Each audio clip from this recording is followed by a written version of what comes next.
Grumble, grumble, grumble.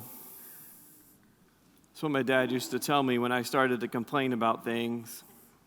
Grumble, grumble, grumble. And if it didn't stop my grumbling, he'd then say, "Will you quit your belly aching?" He said it so often we got him a sign that said that, "Quit your belly aching." Which is just another way to say, quit grumbling. Will you just stop grumbling? But I am the youngest of the family, and I know that many of you think the youngest one is spoiled, but we're spoiled because we know how to grumble and get our way. Because oftentimes I didn't get things I wanted to do. My sister got to do things that I thought were unfair, and I could grumble about that, right? I wanted to get what I wanted. Grumbling became a natural habit for me. I could just grumble about anything. Grumble, grumble, grumble. You could say it's kind of my love language. I'm very good at grumbling. And if people come to me grumbling, I'm like, they are so cool. Because if I get around people who are grumbling, then I just join right in about something or somebody else or things that are happening in the world. We love to grumble about those things. It can become a grumble-palooza, right? Grumble, grumble, grumble. It's easy to complain and grumble about things in the world, especially if they're not going the way you think they should go, or people aren't doing what you think they should do, or things aren't going the way you want them to. Because grumbling is more than just complaining. Grumbling is a dissatisfaction with what's going on. The definition of grumbling is to mutter with discontent. You kind of have to grumble with your teeth closed. You know, what's going on around here, right? And often people grumble, and I grumble when I don't get things the way I want them. Or people aren't doing things that I think they should be doing. In the Bible, the word grumble in the Greek is an onomatopoeia. It sounds like the thing you're doing. I love this word so much. It is gongizo. Right? So you got to say it like you're grumbling. Gongizo. Gongizo. And if you're gongizoing, you are grumbling. Gongizo. Just say it, that word. It sounds like what you do when you grumble. Gongizo, gongizo, gongizo.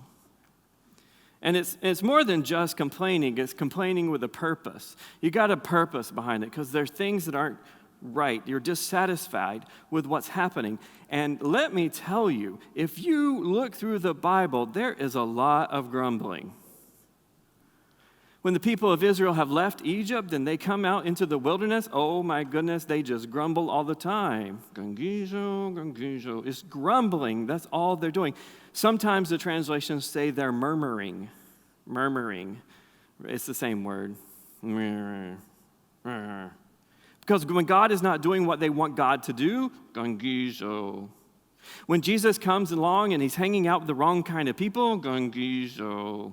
When people are receiving grace they don't deserve, gongizo. When people are being welcomed in and they have terrible people, gongizo. I don't know about you, but it can become my habit and the way that I see the world. I can gongizo all the time. Maybe many of you gongizoed yesterday. If you watched a football game, some of you might be rejoicing, but some of you might be in that complaining part of this grumbling. He should have passed the ball, right? You know what he should have done, passed the ball. If he'd passed the ball, we would have won the game. Gongizo. This past week on Tuesday, I was at Panera. I went there to pick up some bagels for people at college. At my work, I was bringing snacks, so what do? I cook bagels from Panera. So I go to Panera, standing in line. They are really a little bit busy, and I order a dozen, which is 13, Panera. And the lady at the counter, she's so nice. She was like, well, would you like them sliced? I was like, yeah, sure, that'll be fine. Not realizing that the slicing machine was broken. She had to slice all 13 by hand. And I was just like, oh, I didn't know this was going on. So we're all standing there waiting as she's slicing every bagel, one after another. The line backs up behind me, and the woman right behind me starts to Gungizo. She's just muttering and complaining. Oh, don't they know we're busy here? Where's the other people? Don't they have any help around here? Can you see we're waiting, she said. I was like, oh my gosh, it's my fault. Whew. Gungizo, Gungizo, Gungizo. A couple weeks ago, the president of the United States decided to have a set of plan in motion to find some relief for some student loan borrowers. Gungizo. I mean, the crowds began to complain on every side. This is not enough. Why is this happening? What about those who are borrowing now? What about people who have already paid off their loan? What about people? It's not fair. Gungizo, Gungizo, Gungizo. The complaining and grumbling just took over. We are good at it. And I believe it's because it comes from this idea that we were taught as a child. I think our grumbling comes from this desire that we've been taught as a child that we should actually have. And we're taught that it's actually a good thing. Our grumbling arises, I believe, out of our sense of what's fair. We are taught to have things fairly. And if things are not fair or don't seem fair, we can grumble. I mean, not can, we do. Gungizo, Gungizo, Gungizo. I shouldn't have to wait so long in this line. I shouldn't have to do something someone else doesn't deserve. I shouldn't have to pay off something somebody doesn't actually can afford. If someone else is getting rewarded, I should get rewarded too. Life is not fair. This is not fair. We grumble, we complain. Gungizo, Gungizo, Gungizo. Our sense of fairness has been broken, and that's why we complain. Maybe that's why the people of the Bible grumble so much against God, because God is often not fair. Because the love and mercy and grace he offers doesn't seem fair to those who've always been good and honest and right and religious their entire lives. The religious leaders grumble when Jesus hangs out with the wrong people and welcomes in the wrong people. They grumble about him hanging out with sinners and heathens. They grumble because he seems to be like the outcast people more than he likes the religious people. Even when Jesus is doing something amazing and wonderful, like amazing, the people grumble. When Jesus heals someone from a disease, they say, well, you did it on the wrong day.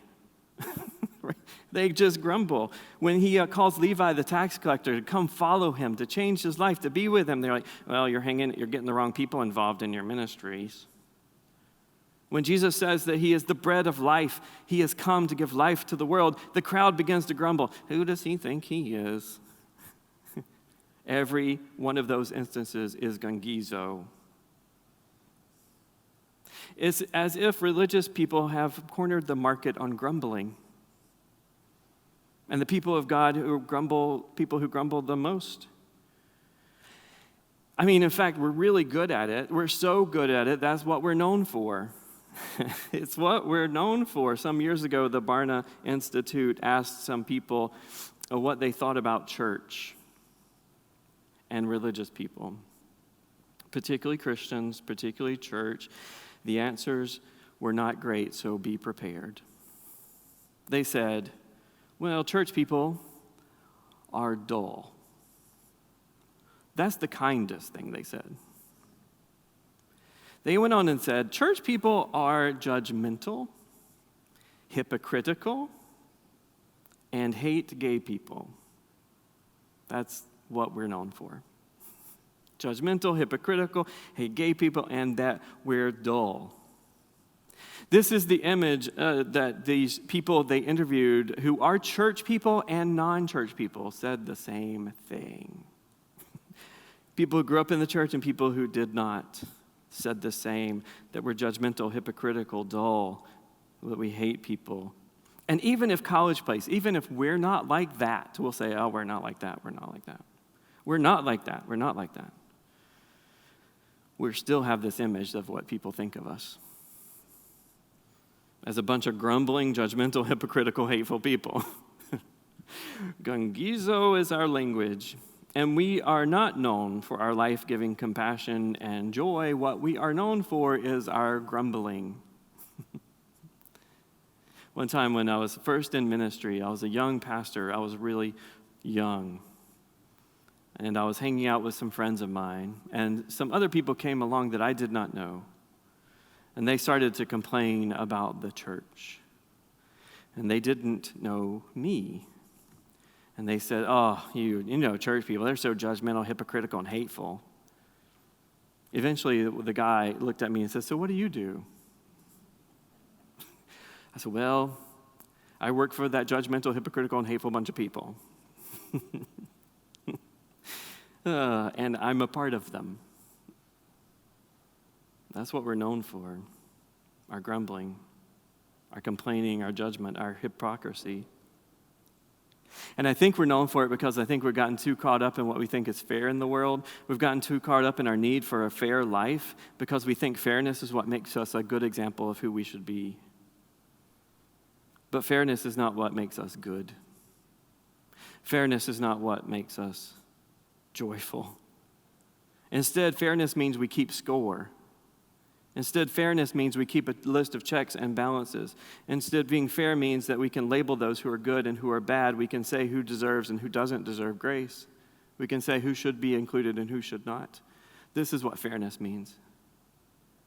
And if you have been on the wrong side, if you have done something that you should not have done, if you have hurt, broken, or if you are an outcast, we can say, oh, well, you probably deserved it, because that's what fairness does.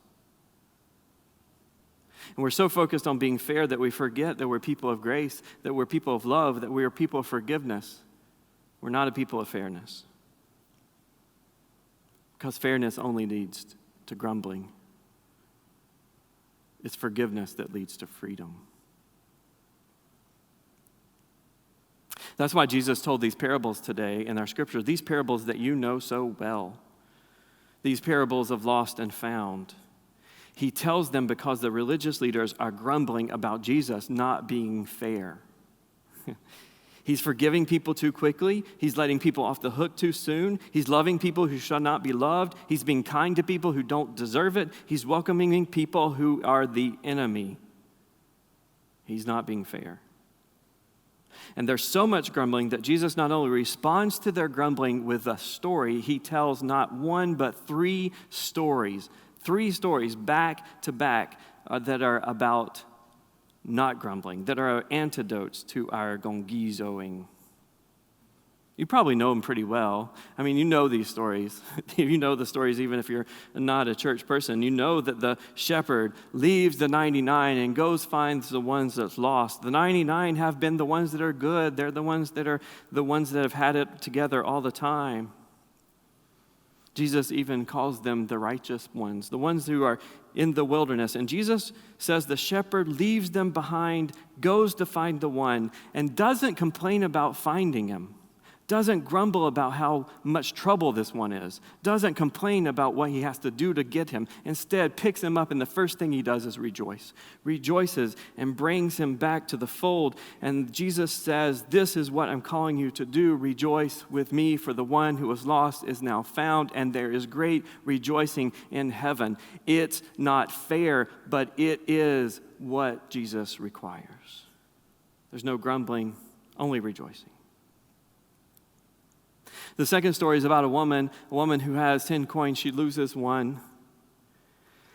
And then because she's lost it, she has to go find it. She sweeps the floor. She turns on the light. She looks in the cushions. She looks behind the dresser.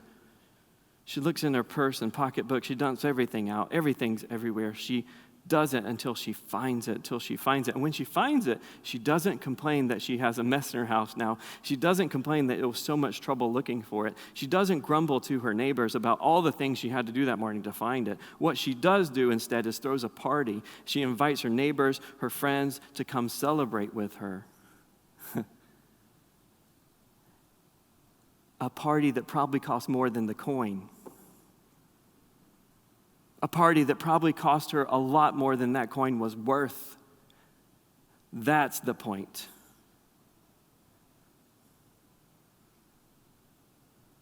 She isn't keeping score. She isn't talking about what should be fair or not fair. She isn't interested in it. She's only interested in sharing joy. It's all for the joy. And we didn't read the last story today. It's not in our lectionary today, but it's the third story of these three. You know the story of the prodigal son, the lost son. These three are all together. They're all three. They should be all together. Because you know the stories of the prodigal son. He runs away, squanders his life and wealth and everything, and he comes back home, and what does his father do? He does the same thing as the shepherd, same thing as the woman. He throws a party, rejoices. But there's an older brother in the story. An older brother, it could also maybe even be a younger brother, grumbling, complaining, standing outside the party, annoyed that this younger brother has come home. It's not fair, he says. It's not fair. I've been here the whole time. I've been good. I'm the one who holds up the right standards. I'm the one who does all the work around here. This is not fair. Gongizo, gongizo. The story ends with the brother standing outside and Jesus saying, come into the party. The older father saying, come into the party. That's the choice. We don't know if he goes in or not.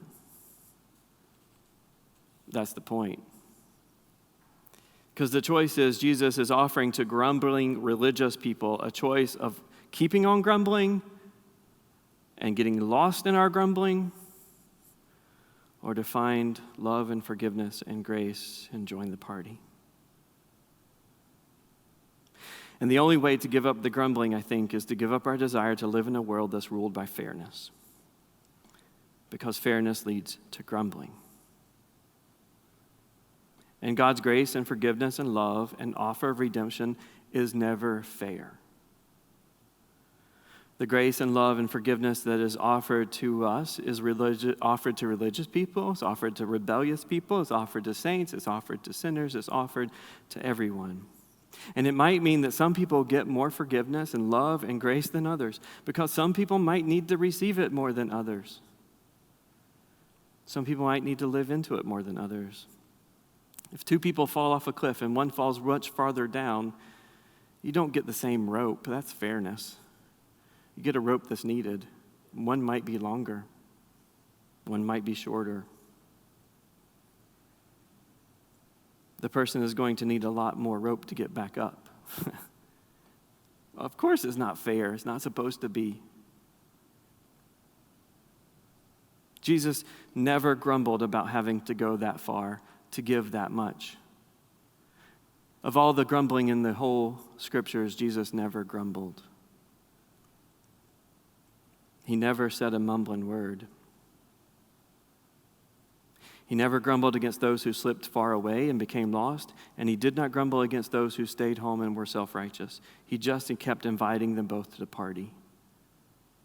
Tax collectors, sinners, Pharisees alike, religious folk and those folk who were rebellious, folk who don't deserve it and folk who thought they did. He invited them to eat with him, to join the celebration, to rejoice that they were all found in God's love and mercy and grace. It's not supposed to be a fair process. It's supposed to be a salvation. And salvation is about being found without a price. Salvation is about being loved without settling a score. Salvation is about being forgiven without holding a grudge. Salvation is about being set free. And if we recognize that we're all in that love and grace and mercy, and that it's offered in abundance to all of us and to all of our needs, there's no need to grumble. There's no need to keep score. There's only a need to rejoice. Wouldn't it be amazing if people said, you know what that church is known for? They're rejoicing. If we were known for our rejoicing more than our judgment, if we were known more for our love than our hatefulness, if we were known more for our kindness than our hypocrisy, wouldn't it be amazing if we gave up the grumbling and embraced the joy of our salvation? Rejoice with me, Jesus says. Rejoice with me. What if that's what we became? A place to find joy, a place to rejoice. To be known for our joy. Not to ignore the problems of the world, but to be that thing that confronts the injustices of this world with love and forgiveness and grace that transforms our world, and not give in to it. To be known for our joy, where the lost can come and find a home, where the hopeless here can find hope, where those who are brokenhearted can find healing, where those who need joy can find it in this place. To be known for our joy, where those who have been excluded can be included, where those who have been hurt and turned away from families and friends and communities can find a place here at our table, not just to be included, but to be celebrated for who they are, who they love, who they want to become.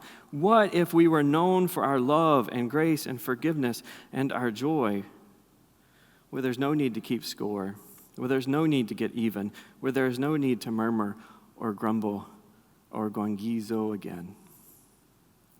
What if that's what we were known for? What if that's what we believed about ourselves? It is a choice.